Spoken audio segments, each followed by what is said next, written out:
আবহাওয়ার খবর জানতে চলে যাচ্ছি সহকর্মী ফারিহা সাজনিনের কাছে। ফারিহা, আজকের আবহাওয়া নিয়ে আপনার কাছে কি তথ্য আছে আমাদের বিস্তারিত জানান। কালার এক্সপার্ট, জর্জ স্যাপ এবং মাইল্ড অন হ্যান্ডস টেকনোলজি সমৃদ্ধ অরিক্স ক্রিস্টাল ওয়াশ আপনার লন্ড্রি এক্সপার্ট। ধন্যবাদ দীপু। দর্শক, আজ 25 নভেম্বর 2025 তারিখে দেশের সর্বশেষ আবহাওয়া তথ্য থেকে আমরা দেখতে পাচ্ছি আজ সারা দেশের আকাশ আংশিক মেঘলা থাকবে এবং তাপমাত্রা শুষ্ক থাকতে পারে। সেই সাথে দিন ও রাতের তাপমাত্রা প্রায় অপরিবর্তিত থাকতে পারে।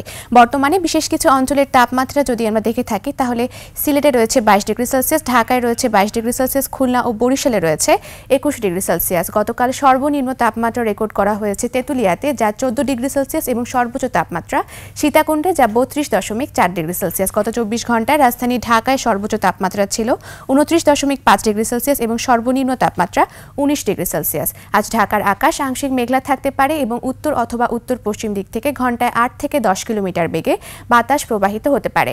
আজ সকাল 6টা অনুযায়ী ঢাকার বাতাসের আপেক্ষিক আর্দ্রতা নির্ণয় করা হয়েছে 88% এবং আজ ঢাকায় সূর্যাস্ত হবে সন্ধ্যা 5টা বেজে 11 মিনিটে। দর্শক, এ ছিল আমাদের আজকের আবহাওয়ার তথ্য। ফিরে যাচ্ছি দীপুর কাছে। দীপু। ধন্যবাদ ফারিহা সাজনিন আপনাকে।